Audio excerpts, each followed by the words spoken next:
Bismillahirrahmanirrahim. Assalamualaikum warahmatullahi wabarakatuh. Alhamdulillahirabbil alamin. Wassalatu wassalamu ala asyrafil mursalin sayyidina Muhammadin bin Abdillah rasulil amin wa ala alihi wa sahbihi ajma'in. Subhanaka la ilma lana illa ma 'allamtana innaka antal alimul hakim. Rabshrah li sadri wa yassir li amri wahlul 'uqdatam min lisani yafqahu qawli. Rabbi yassir wa la tu'assir bidham bi khairin. Saya mengucapkan kepada Ustaz Zakwan, para pegawai, para perwakilan akhirat, muslimin dan muslimat, hadirin dan hadirat yang dirahmati Allah Subhanahu wa taala sekalian. Kita bersyukur kepada Allah Subhanahu wa taala karena Allah memberikan peluang dan izin kepada kita untuk sama-sama pada pagi ini sekali lagi bertemu untuk kita membincangkan kitab yang sangat barakah, yaitu kitab Penawar Bagi Hati yang disusun oleh Syekh Abdul Qadir bin Abdul Muttalib Al-Indonesia Al-Mubaidi rahimahullah ta'ala. Kita dah masuk pada fasa yang ketiga pada menyatakan lidah. Kita terus kepada kitab. Qala al-musannifu rahimahullah ta'ala wa nafa'ana bi'ulumihi wa 'ulumikum fid dharain amin. Faslun, ini fasal yang ketiga pada menyatakan lidah. Ketahui olehmu bahawasanya Allah Ta'ala menjadikan ia akan lidah bagi engkau supaya membaca engkau dengan dia akan Quran dan hadis Nabi SAW dan segala zikir dan pengetahuan yang memberi manfaat, dan supaya mengajar engkau dengan dia akan ilmu yang memberi manfaat, dan menyuruh engkau dengan kebajikan dan melarang dengan kejahatan, dan memberi nasihat engkau akan orang Islam, dan menunaikan engkau akan hajat mereka itu, dan mendamaikan engkau akan mereka itu. Jadi ini banyak kelebihan yang disebutkan oleh tuan guru kita berkenaan dengan lidah, dan apakah faedah lidah Allah Ta'ala jadikan kepada kita. Dan lidah ni adalah anggota yang sangat unik, dan kemudian dia duduk di dalam tempat yang sangat dijaga oleh Allah Ta'ala. Nak suruh ni sebagai simbol daripada Allah untuk kita menjaga lidah sungguh-sungguh. Mata hanya ada satu saja penghadap, iaitu kelopak mata. Tangan tak ada penghadap, kaki tak ada penghadap, tapi lidah ada penghadap yang sangat banyak. Ada bibir, ada gigi, kemudian baru sampai ke lidah. Maksudnya ini sebagai simbol, kata masyayikh, bahawa lidah ni perlu dijaga sungguh-sungguh, karena dia dikawal oleh barisan gigi dan kemudian dengan bibir. Maka ni nak suruh kata lidah ni benda yang sangat besar. Atau ada di kalangan ulama yang menyusun kitab didahulukan dengan lidah. Didahulukan dengan lidah. Antaranya Al-Imam Zarruq radhiyallahu anhu dalam kitabnya An-Nasihah Kafiyah didahulukan perbahasan tentang lidah, karena dosa lidah ni lagi berat dibandingkan dengan dosa yang lain. Dan banyak benda yang dilakukan oleh lidah yang tidak dilakukan oleh anggota yang lain. Nah, antaranya membohong. Bohong nak guna apa lagi kalau bukan lidah? Nah, mengumpat dengan lidah. Lagi apa lagi? Namimah, jalan dengan domba dengan lidah. Sampai cerita apa ni, Allah Subhanahu wa taala belaka orang namimah lah tu, dengan lidah, dan berbagai lagi lah. Nah, yang digunakan oleh lidah untuk menyampaikan fasad ke dalam muka bumi Allah Ta'ala. Sebab tu lidah ni bahaya. Karena tu sangat-sangat kita perlu jaga lidah. Dan banyak disebut dalam hadis yang kita akan tengok di belakang tentang perbahasan tentang lidah, dan juga hadis-hadis Nabi dan pesanan Rasulullah SAW tentang lidah. Baik. Jadi antara faedah lidah apa dia? Membaca Quran, membaca hadis Nabi SAW, zikir, membaca kitab-kitab, sampaikan pengetahuan kepada orang, bagi manfaat, bagi nasihat kepada orang. Dan apa maksud nasihat? Dalam kitab-kitab para ulama bila sebut menyampaikan nasihat. Nasihat di sini diambil daripada perkataan nasaha. Nasaha ni bermaksud apa dia? Iaitu kita memilih sesuatu yang baik daripada yang tidak baik, dan kita sampaikan yang baik tersebut. Dia ambil daripada perkataan nasahtul asad atau nasahtus saw. Contohnya madu lebah yang duduk di dalam sebelum disaring, dikeluarkan masuk dalam botol. Dia ada dengan sarang-sarang lebah, dengan ada lebah-lebah yang lemah dalam lebah dia sendiri, dalam madu dia sendiri. Maka kita nak asingkan. Pengasingan tersebut dipanggil nasaha. Disebut sebagai nasaha. Begitu juga tukang jahit. Kalau dia nak jahit pakaian, dia akan pilih jarum yang terbaik, dia akan pilih benang yang baik. Maka perbuatan memilih benang dan juga menjahit dengan cara yang terbaik tadi dipanggil nasah. Nasah tu saw. Ataupun dibuang benang-benang yang tidak elok, yang ada lebihan-lebihan benang tu, cabut-cabut dibuang. Itu juga dipanggil nasah. Maka perkataan perbuatan nasah ni itu secara lughawi, secara hakikahnya begitu. Maka dipilih, diambil oleh Nabi SAW dengan majaz, itu dengan nasihat, iaitu nasihat dengan maksud kita memilih yang terbaik untuk kita sampaikan kepada orang. Itu panggil nasihat. Ada orang kadang-kadang dia kata dia nak bagi nasihat, tapi dia guna cara yang tidak baik. Tapi dia kata saya sedang memberi nasihat. Sebab tu kata Imam Syafi'i radhiyallahu anhu, kalau ada seseorang yang menegur kamu di depan orang ramai tentang kesalahan yang kamu lakukan, sebenarnya dia bukan memberi nasihat kepada kamu, tetapi dia telah memberi fadihah. Ada laisa nasihat, ada fadihah, kata sini Imam Syafi'i. Beza nasihat dengan fadihah.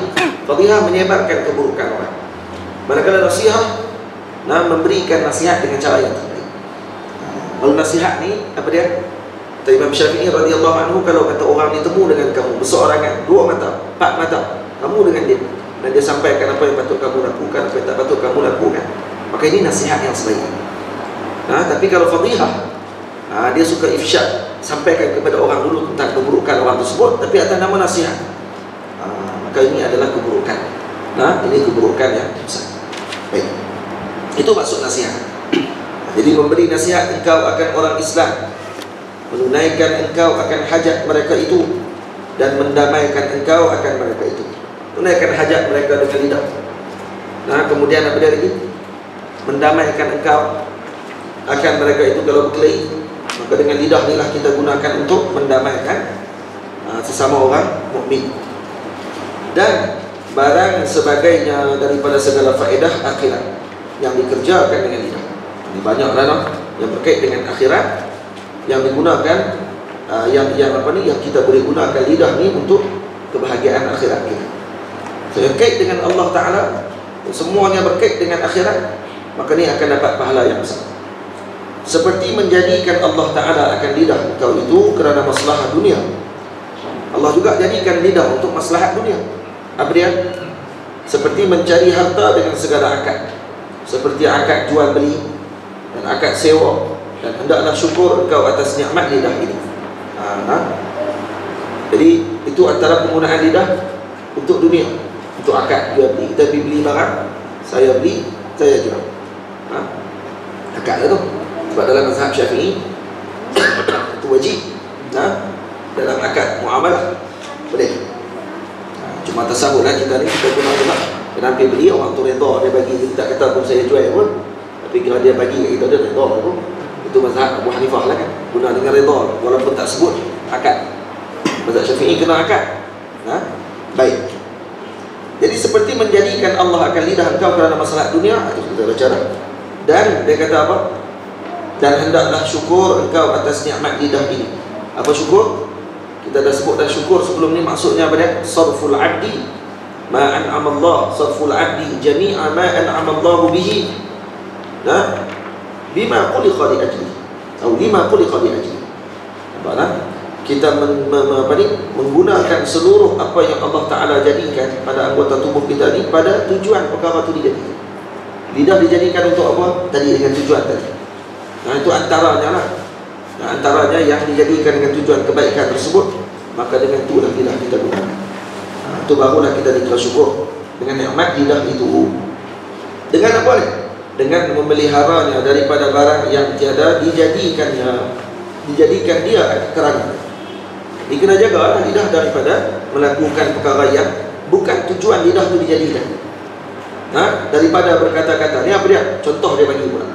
Syekh bagi pula contoh benda apa yang bukan lidah ni dijadikan bukan dengan tujuan tersebut. Apa dia? daripada berkata-kata dengan yang dilarang, seperti berdusta, bohong. Bohong ni Allah sebut sungguh-sungguh, dalam Nabi sebut sungguh-sungguh dalam hadis Nabi SAW yang sangat banyak.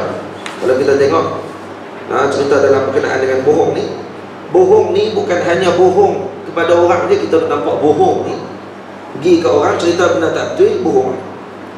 Tapi ada bohong yang lagi besar pada zaman lah ni, apa dia? Berbohong dengan apa yang Nabi tak sebut, berbohong dengan apa yang ulama tak pernah sebut, tiba-tiba dia sebut benda tu. Hak ni lagi bohong peringkat keempat. Faham tak? Nabi tak haramkan benda tersebut, kita pergi haramkan benda tu. Nabi tak kata pun benda ni jadi tak betul kalau tak buat. Kalau buat, dia kata benda ni tak betul. Ni bersalahan dengan Nabi buat. Ni lagi bohong lagi kuat lagi pada zaman tu. Dan dia pun anggap ini adalah kebenaran. Padahal ini pembohong sah pada zaman dah, yang mana keluar daripada kelompok Ruwaibidah. Ini orang-orang yang mana ilmunya sikit tapi bercakapnya macam orang besar-besar. Ilmunya tak ada pun, tapi bercakap tu macam dengan dia tu adalah allamah kabir.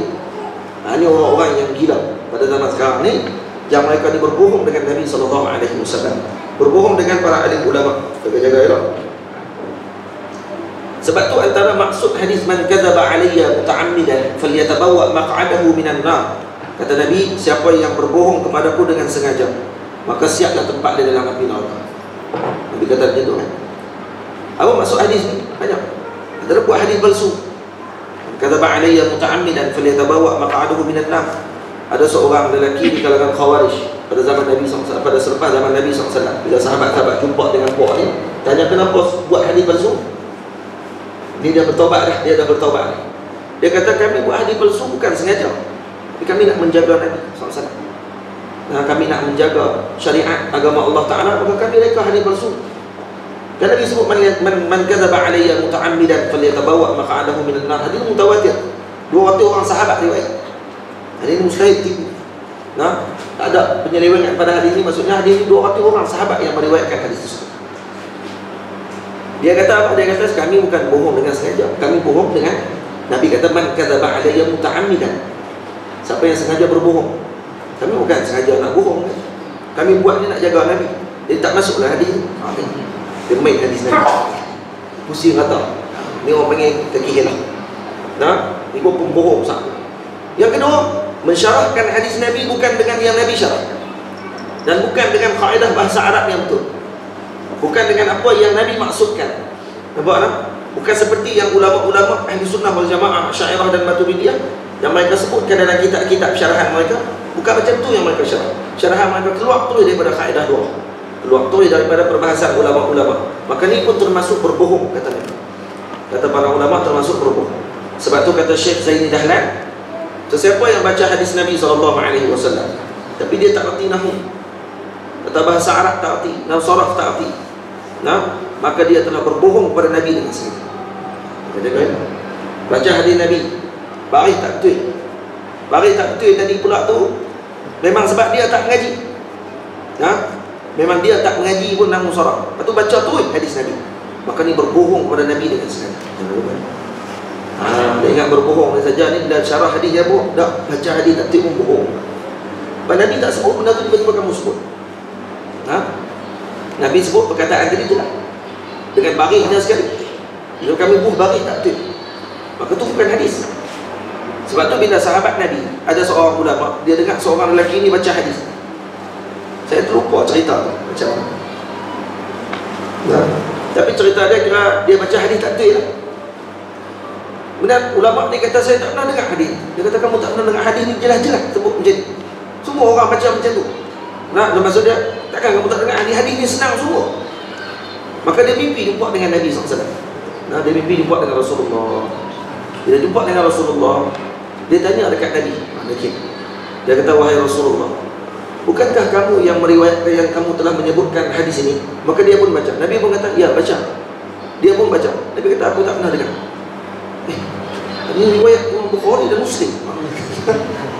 Riwayat Bukhari dan Muslim, kamu tak kata. Kemudian Allahumma salli ala sayyidina Muhammad, esok paginya dia jumpa dengan tuan guru dia jumpa mula-mula tu, tuan guru tu aku tak pernah dengar baca hadis. Tak pernah dengar hadis. Tak pernah dengar hadis tu dalam Sahih Bukhari dan Muslim. Maka lelaki ni pun kata, cuba baca balik. Dia kata, betul sungguh, semalam saya jumpa Rasulullah. Saya tanya dekat Rasulullah. Rasulullah kata, memang tak pernah aku riwayat pun hadis ni. Aku tak pernah sebut pun hadis yang kamu baca. Tapi hadis itu adalah Sahih Bukhari Muslim. Maka Tok Guru tu kata, baca sekali lagi. Maka dia pun baca. Baca-baca, Tok Guru kata, memang pun Nabi tak pernah sebut. Sebab hang baca tak betul. Bari tak kenal, bodoh. Sebab tu Nabi kata, aku tak pernah kata. Hang baca bari pun tak betul. Sebab tu Nabi kata, aku tak pernah sebut. Sebab bari hang tak betul. Tapi Nabi tak kata bari tak betul, nak suruh pergi jumpa balik dengan Tok Guru tu. Tok Guru tu betul kan bari. Yang bari betul inilah yang Nabi sebut. Bukan yang kamu sebut tu. Kamu sebut bari tak betul. Nampak tak? Nabi sendiri pun kata apa? Aku tak pernah kata. Kata ba'alayya muta'ammidan falyatabawa maq'adahu minan nar. Nabi kata itu. Dan disebutkan oleh Imam Zabur, dikatakan oleh pandangan para ulama, hadis tadi dengan maksud apa dia? Hadza tabsyirun bisu'il khatimah. Orang yang sengaja berbohong dengan Nabi, ini adalah berita gembira yang telah diberikan awal oleh Nabi bahawa dia ni akan mati dalam su'ul khatimah. Berita gembira nampak macam berita gembira lah.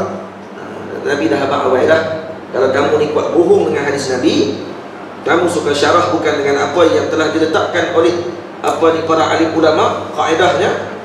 Anak ulama pewaris Nabi, mereka mengetahui dan juga mereka memahami tentang bahasa tersebut. Maka kamu siap sedialah, berita gembira dah sedia untuk kamu untuk mati dalam su'ul khatimah. Jangan apa orang hal ini disebutkan oleh jaga bohong ni berat lah.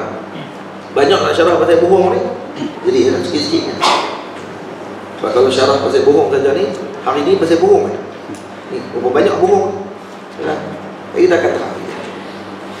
Dan kemudian apa dia lagi? Berdusta. Dan seperti berdusta yang menyakiti akan orang lain-lain. Yang menyakiti akan orang yang lain-lain, maka itu dosa besar. Mana? Bersalahan berdusta yang tiada menyakiti. Maksudnya bila Syekh sebut dusta yang menyakiti, rupanya ada dusta yang tak menyakiti lah. Ini dia kata bersalahan berdusta yang tiada menyakiti, maka iaitu dosa kecil. Kalau bohong yang menyakitkan hati orang, dosa besar. Nak dia kait dengan dua. Kalau bohong tapi tak sakit hati orang, jadi hak yang cerita budak bohong orang kampung, kata orang nak makan serigala, nak makan dia punya kambing dia tu, atau dosa besar tu. Kalau dia orang Islam lah, dan dia bukanlah lah. Sebab apa? Sebab dia sakitkan hati orang tu dia budak orang sakit hati. Orang bukan keluar nak tolong dia. Dia tengok tak ada pun serigala tadi. Tapi kalau dia bohong tak sakitkan hati. Apa bohong tak sakit hati? Ini dosa kecil. Macam mana dosa bohong tak sakit hati? Apa-apa je lah. Baik tak arti nak bagi contoh. Contoh bohong tak bagi sakit hati orang. Saja cerita sonok-sonok, duduk sembang dengan kawan-kawan tapi kuat bohong. Orang panggil dia ni 10-12. Man 10-12. Pernah dengar? Man 10-12. 10 cerita 12 tak boleh jawab. Faham? Bagi Man 10-12. 10 cerita 12 tak boleh jawab. Jam orang ni. Orang tak sakit hati kan sebab dia cerita tu dia ya. Cerita pasal diri dia ya. Semuanya bohong. Dengar-dengar orang taklah bohong lah pada orang. Ada orang jenis tu bohong ni pun dia macam sat dadah orang lebih kurang. Dia jadi ketagih. Bohong ni bukan sat dadah. Dia ketagih. Jadi jangan cepat bohong. Jangan belajar bohong kau. Boleh? Jangan ajak anak-anak kita bohong. Mak pak jangan ajak anak bohong. Anak tu tengok lah. Anak tengok pak bohong tak. Orang telefon pak. Dekat luar ni. Anak tu di rumah. Yang ni dia akan ajak. Dia akan ajak anak pun akan kebiasaan dia jadi macam tu. Sebab pak pun kuat bohong. Jadi kita jangan bohong orang. Anak insya-Allah tak bohong. Suruh dia cakap tu. Suruh dia cakap tu. Kalau dia buat tak tu apa-apa kan, suruh dia mengaku benda yang dia buat tu memang dia buat. Jangan kita mengaku. Antara apa yang kita ajak cara anak kita. Kita kena ajak anak kita ni tak bersalah dengan apa yang dia lakukan. Betul? Anak kita belaga batu, kita marah batu. Buat belaga batu. Jahatnya batu. Anak tu kata, batu ni jahat. Saya tetap tu. Lagi sampai ke besar, dia salahkan semua orang, dia tetap tu. Yang pertama kena kata apa dulu? Jalan tak betul tu, tengoklah bawah jalan. Nah, yang batu ni pun bawah dia dulu lah. Bawah dia dulu. Jalan lain kali tengok dulu depan, tengok bawah, tengok kiri kanan, baru berjalan. Ni tak salah lain dulu. Tidak. Ni yang selalu kita buat kan? Kalau kita ada anak, kita tahu lah. Kita ada anak, kita tahu. Kalau kita buat tu, lepas tu kita lupa. Oh Allah, silap dah. Maka jangan lepaskan. Jangan buat selalu macam tu. Kerana tu akan mengajar budak tadi tidak bersalah. Dan dia akan rasa diri dia betul semua dalam keadaan apa saja. Baik. Habis. Ini dosa yang kecil. Kecuali kerana hajat. Kerana hajat dia kata, maka tiada ia dikira dosa. Seperti berdusta kerana mendamaikan antara manusia. Kerana firman Allah, kerana sabda Nabi SAW, laisa bil kadzabi man yuslihu bainan nas. Tiada mereka yang mendamaikan antara manusia itu berdusta. Orang yang mendamaikan di antara dua orang yang berkelahi, maka dia tidak dikira berdusta. Macam mana mendamaikan dua orang yang berkelahi? Ada dua orang berkelahi, kita nak bagi dia ni tak berkelahi, nak bagi baik balik lah. Tengok teruk dah ni, lebih pada 3 hari dah ni tak tegur siapa. Ni dosa ni. 3 hari tak tegur siapa, ni dosa. Dan dilaknat oleh Nabi SAW. Maka termasuk dosa besar sebenarnya. Maka kalau 3 hari tak bersapa, kita kena bersapa dulu. Sapa dia dengan apa, pergi jumpa dia, Assalamualaikum, cukup. Hang tak mau jawab, mampu bilang, aku dah sapa, aku dah keluar daripada dosa. Nabi tak bagi tau. Kita hajrun maksudnya memulaukan seseorang Muslim yang lain lebih daripada 3 hari, kecuali ada sebab-sebab tertentu. Kecuali kerana apa? Kerana Pak Long ni orang yang jenis buat dosa, dan dosa dia ni jahat. Memang dia suka buat dosa dan tunjuk bangga pula dekat orang. Cerita dalam Facebook, semalam saya berzina, Alhamdulillah. Orang macam ni. Kerana Facebook ni pun kita kena jaga-jaga juga. Semalam saya ni anak dara saya kenal dekat ustaz macam ni. Jadi pada ada ustaz-ustaz yang kenal dengan saya, pernah tengok balik betul ke dia. Aku takut kadang-kadang ada orang hack. Orang dengki dengan dia, orang hack dia. Lepas tu orang pun tulis dekat kawan-kawan dia. Dia baik, dia tak lock out. Kita pun tulis, saya handsome. Tengok orang nak like. Gila malu. Ada mengaku sikit. Rupanya kawan-kawan dia tu ni, dia ada orang jenis tu, saya handsome. Seorang dia tak nak kerja. Dia tak pernah betul kan. Jadi sebab tu kita jangan percaya sangat kadang-kadang. Kita tengok dalam Facebook kadang-kadang banyak yang, lepas tu ada boleh tulis balik. Maknanya bukan saya yang tulis, saya di hack macam-macam. Saya tengah makan coklat hack kan. Jadi tuan-tuan, apa dia ada lupa lah. Dosa orang yang jahatkan dosa. Yang kedua, Allahumma salli ala Sayyidina Muhammad. Jadi dosa orang yang jahat. Yang kedua, orang ni adalah orang-orang yang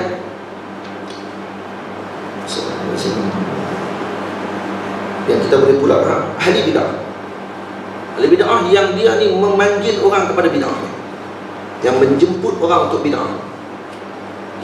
Dah lah Wahabi buat majlis pula tu. Majlis menerangkan tentang faham Wahabi yang betul. Orang dia Wahabi betul. Syiah buat pula majlis, panggil orang kepada fahaman Syiah dia. Orang macam ni boleh untuk kita pulaukan. Lagi mana dia tidak bertaubat dengan dosa. Nampak tak? Tapi berdakwah dengan dia tu adalah kepada ahli dakwah tu lebih baik. Dia ni ahli dalam dakwah, ulama, maka mereka pergi dan berdakwah kepada mereka tu kembali tu baik, tidak ada masalah. Dia nak kena pulau daripada siapa ni? Orang awam ni. Orang awam ni kena jauhkan diri daripada mereka. Kenapa? Karena kalau kamu dekat diri kamu pula dah lah tak ada apa, pengaruh pula pasal lagi kacau tu. Daripada duduk elok jadi tak elok. Karena Mujawir ni dengan duduk dekat dengan orang ni kadang-kadang boleh terpengaruh, terkesan. Sebab tu Allahumma salli ala Sayyidina Muhammad disebutkan, kalau kita ni dah ayat 20 tak apalah, jauhin pilah dengan najasat apa pun, lagi tak berubah tu, maka tak najis lah hayat tu. Di kita ni dah hayat tak cukup 2 bolah. Faham tak? Tamsilan saya bagi. Hayat tak cukup 2 bolah ni apa dia? Kan kita taharah kan, hayat tak cukup 2 bolah. Hayat kalau 2 bolah dan ke atas, maka dia tak akan pengaruh. Hayat tadi tidak akan jadi mutanajis. Tidak akan taghayyur. Kalau air tak cukup 2 bolah. Kalau kita ni hayat tak cukup 2 bolah, tiba-tiba ada mujawir dengan benda yang tidak mutanajis, maka akan terkesan dengan air tadi jadi mutanajis. Boleh. Jadi macam tu juga lah kita. Kita ni kalau peringkat orang awam, kita tak perlu dekat dengan orang-orang ahli bidah dan sebagainya. Kerana apa? Kerana kalau dekat dengan mereka, kita akan pengaruh ni yang bahaya. Kerana disebut dalam kalimah para ulama sebut at-tabi'ah surraqah. At-tabi'ah ataupun at-tiba'u sadiqah. Tabi'at itu mencuri. Kita duduk dekat dengan seorang yang jahat perangai, maka kita punya perangai pun akan terpengaruh juga jadi jahat macam tu. Kita duduk dekat dengan orang yang baik, kita tak baik mana pun, tapi kita duduk dengan kelompok orang yang baik, insya-Allah pengaruh orang baik tu akan terpengaruh dekat dengan dia. Sebab tu ulama-ulama sebut kita nak tengok ahli orang ni macam mana, tengok dengan siapa dia berkawan. Hatta dengan binatang. Hatta dengan binatang. Sebab tu tabiat ahli badiah, orang-orang kampung Arab, kerah. Kenapa kerah?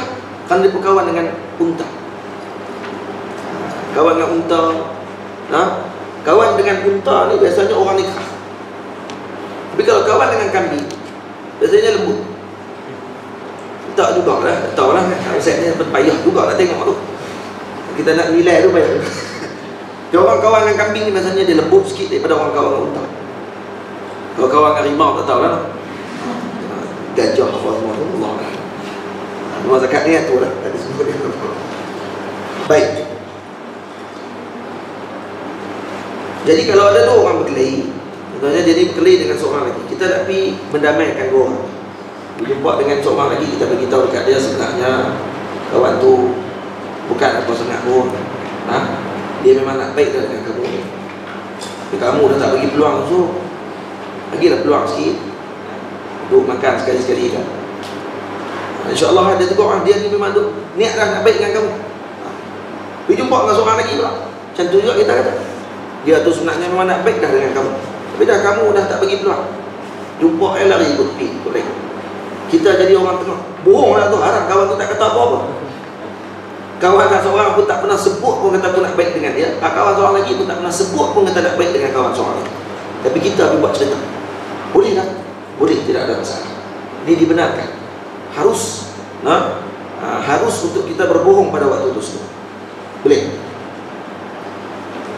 Tapi kena pandai ya. Orang nak buat contoh pun kena pandai ya. Tapi dengan tujuan baik lah. Dengan tujuan yang baik. Kita kalau tak pandai lah, sebenarnya kawan tu dah teriak tu. Tiap malam meleleh ayah ini. Mata-mata nak minta maaf dengan itu. Kamu tak mau, tak bagi peluang langsung. Tu lah. Ish. Memang macam tu sekali. Kita jumpa kawan-kawan lagi pula. Ada tu. Cakap kati-kati. Meleleh ayah mata. Dia tiap malam nak minta maaf, tapi dia tak berani. Kamu tak bagi peluang. Tu lah. Jumpa. Minta maaf. Bukan duk teriak tiap malam. Siapa nak cerita? Cerita bohong ni. Dari 3 orang keli. Bukan 2 orang, 3 orang tu. Daripada orang keli 2 orang sama-sama mereka, dari 2 orang keli dengan kita pula. Dia kena pandai lah. Sampai cerita tu pun kena cari. Boleh lah? Baik. Sebab tu disebut di sini ada beberapa tempat yang boleh kita bohong. Antaranya apa dia? Al-jihad. Waktu ketika jihad. Sebab dalam hadis Nabi sebut apa dia? Al-harbu khud'ah. Orang baca khid'ah.